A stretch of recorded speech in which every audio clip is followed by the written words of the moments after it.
To just give a history about myself, I've been preparing for GMAT since 2018. I am working in the sales side of a business, and currently I'm doing an executive MBA from Great Lakes.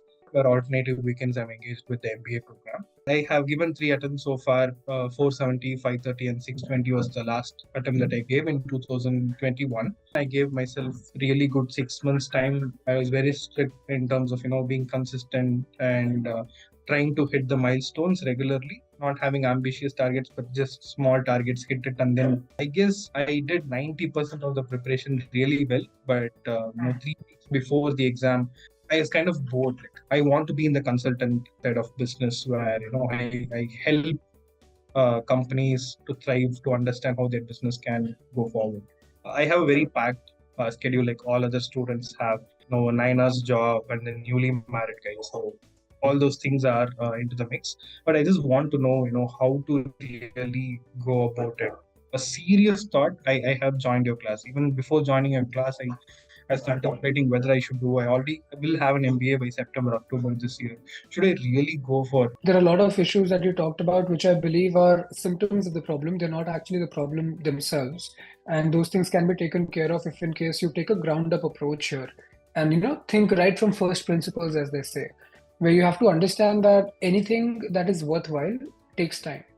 Right. So it's not something like a crash course or a silver bullet of some sort can help you to skyrocket your performance in 1 or 2 days. That's one. So first is, having your mindset in a way, your mindset should be focused more on understanding the kind of time frame it is required for you to get to a great score. And it's easier said than done. But one thing I've noticed that works for me, I also have a family and a business and classes and so many other things to do. But I know for a fact that I need to make sure I have this much time for myself every day, no matter what. So first, have the time frame in mind that, okay, I'm going to spend 4 months on that, 4 months on this. And I'm going to make a commitment to myself that no matter what happens, at least for these 4 months, this block of time is dedicated to GMAT, whether there's a job change or there's a family issue or there's a health problem, and not look back until you have until you hit your target, whether it's 4 months or 5 months, whatever. So that I can help you plan. Second, as I said, you need to have a block of time where you have to understand that if it takes 2 hours for me to get the work done on GMAT for whatever post-work targets I give you, you have to be willing to spend that time day in and day out, no matter what else is happening. Third, that block of time should be at a time when you're feeling productive.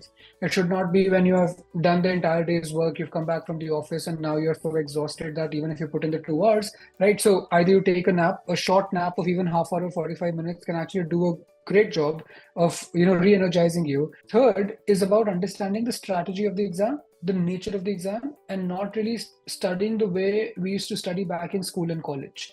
Is something that you basically have to invest at least 2 to 3 hours every day for at least 4 months to be able to see your performance improve by around 80 to 90 points.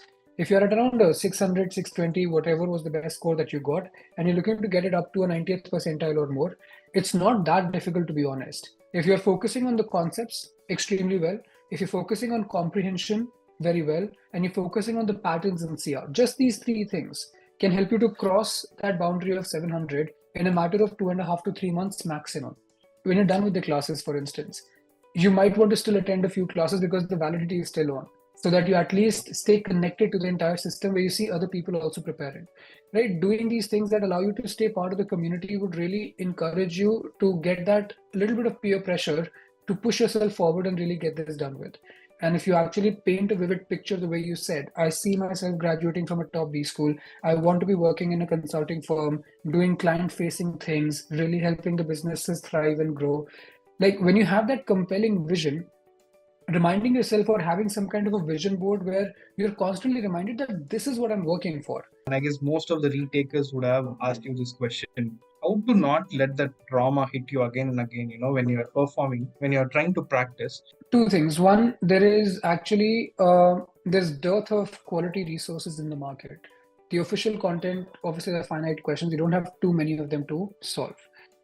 Secondly, just knowing the answer for a question doesn't mean that the question is waste or doesn't have any more value for you, because anybody can say that the answer for this is A without actually knowing anything about the pattern, the approach, or the trap. And let me give you an analogy. Let's say you go to gym for 6 months, Partha, you have the same weights that are lying around in front of you, right? You're lifting the weights, you're doing whatever exercises, but you're not really getting anything out of it. You're pretty much the same person you were 6 months back, and you're just lifting the weights. Now there's a coach who guides you on how are you supposed to lift the weights.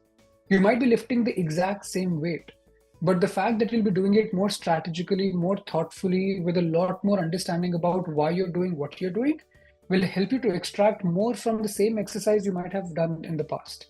The GMAT questions are like weights in the gym, right? The questions are the same that you have done before.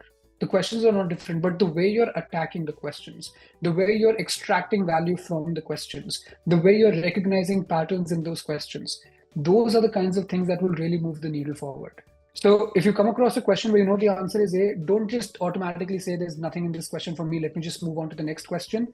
Understand, do you know the pattern? Do you know the concept? Do you know the trap? Do you know exactly how you're supposed to attack this question? Why the 4 options are wrong? Why the right one is right? Have all of that clarity. These were some important questions that you had, and a lot of people do kind of have a similar issue as you have. But keep in mind that it's more about pull than push. Spend half hour, spend 45 minutes, spend 1 hour.